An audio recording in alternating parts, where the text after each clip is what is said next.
Historia de la pedagogía, sección 29, segunda parte, del triunfo del cristianismo a la crisis de la segunda escolástica. 1. La educación cristiana primitiva y la patrística. 4. La patrística en los siglos 3 y 4. 5. La educación en el periodo patrístico. Esta es una obra de los maestros Abagnano y Bisalbergi. 4. La patrística en los siglos 3 y 4. El periodo de 200 a 450 aproximadamente es decisivo para la construcción del edificio doctrinal del cristianismo.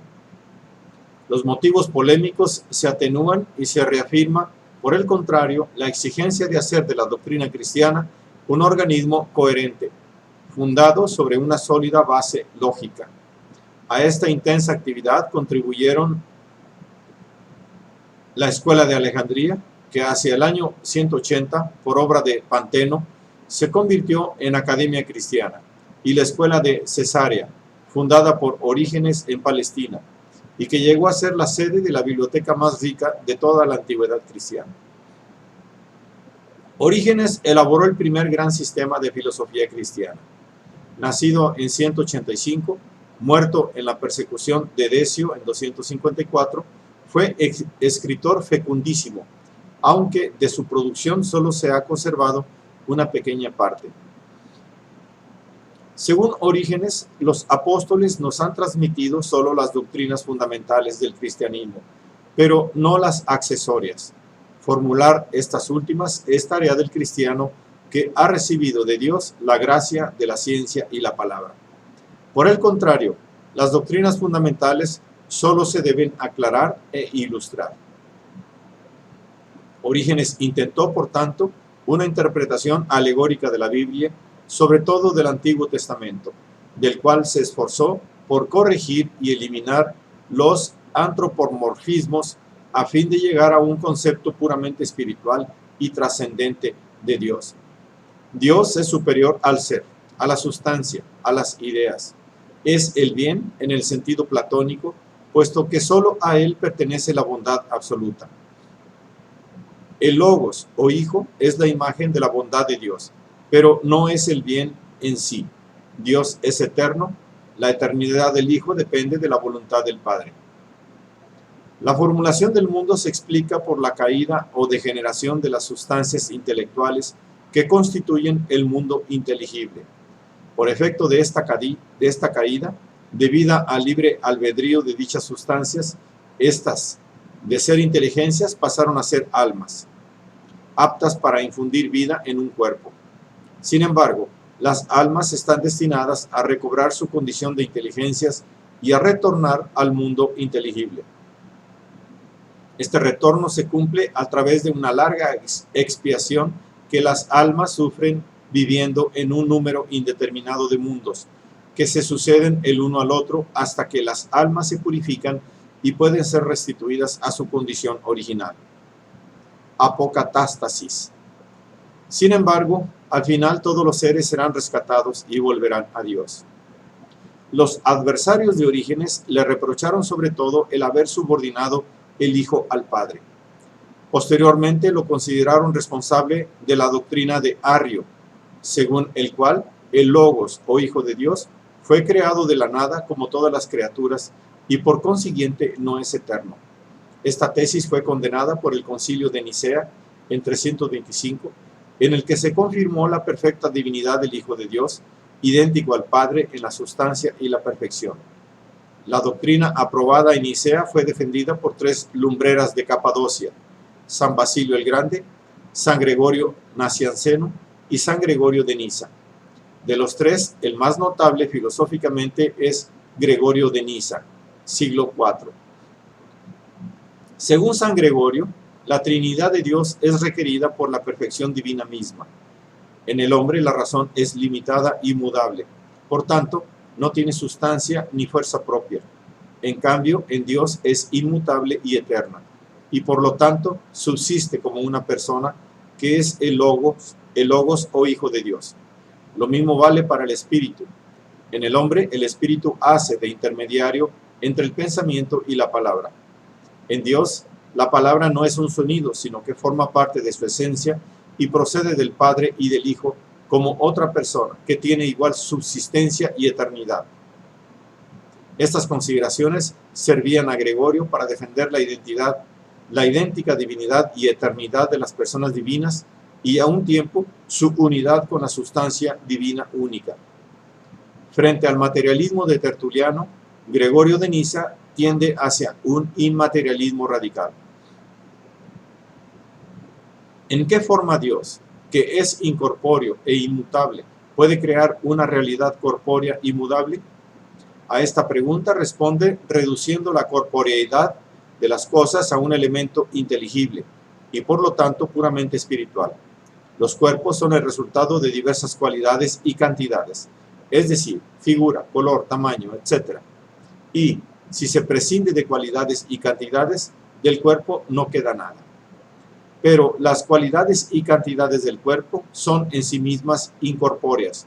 Por consiguiente, el cuerpo es fundamentalmente incorpóreo y se puede entender que haya sido creado por una sustancia incorpórea como lo es Dios.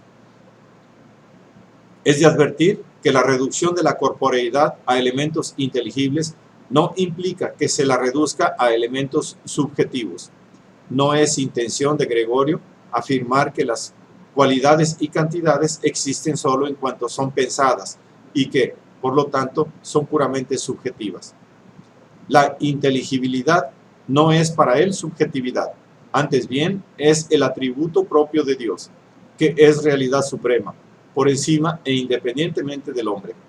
Por lo demás, la doctrina de Gregorio repite, con pocas modificaciones, la de Orígenes. 5.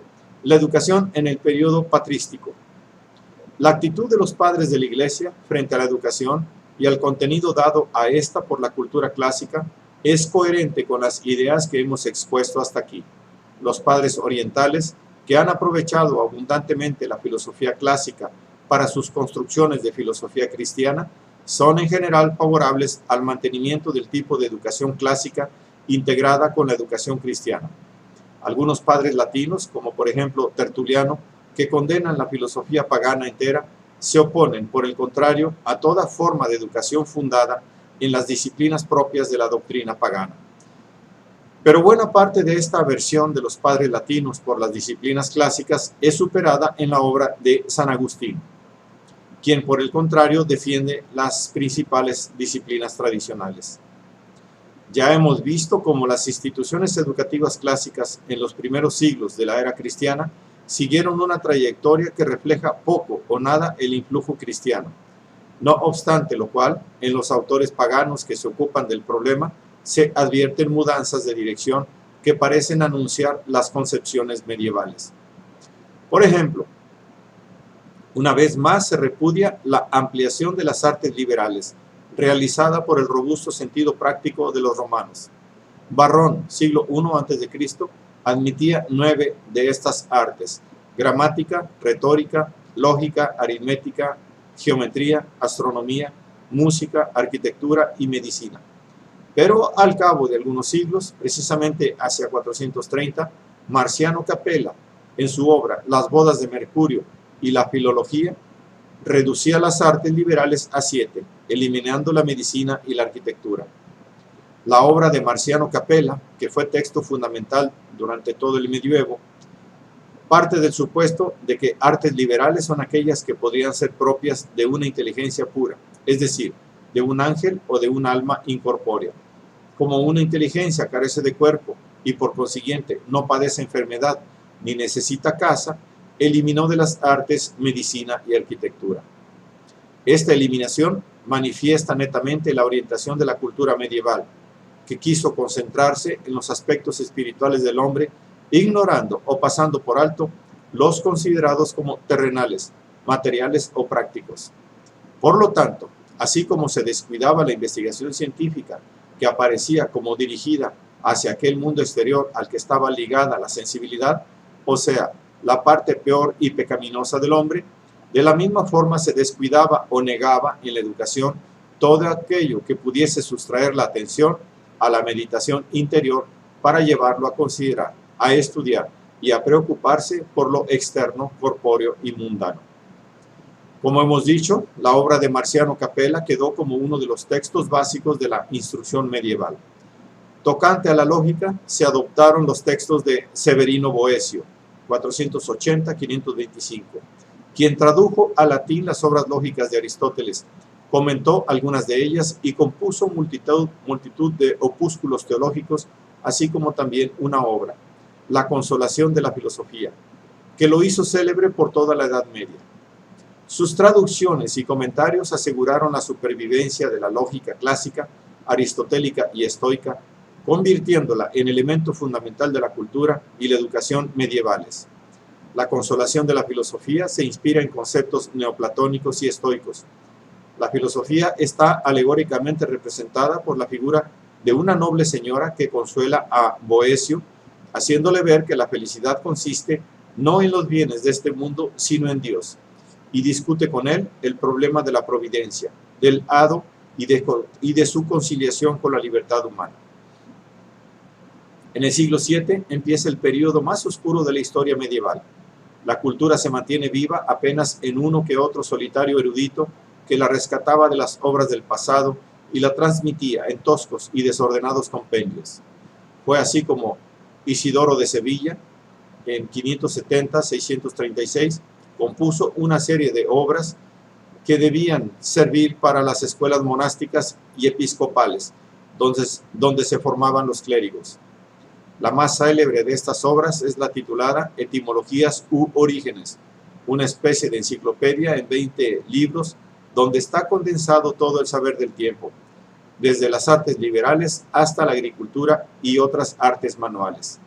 San Isidoro es también autor de un libro de la naturaleza, compendio de astronomía, meteorología y geografía, cuyo fin principal era ilustrar las alusiones a los fenómenos naturales que se encuentran en la Biblia o los padres de la Iglesia, y confrontarlos con textos de poetas o filósofos paganos.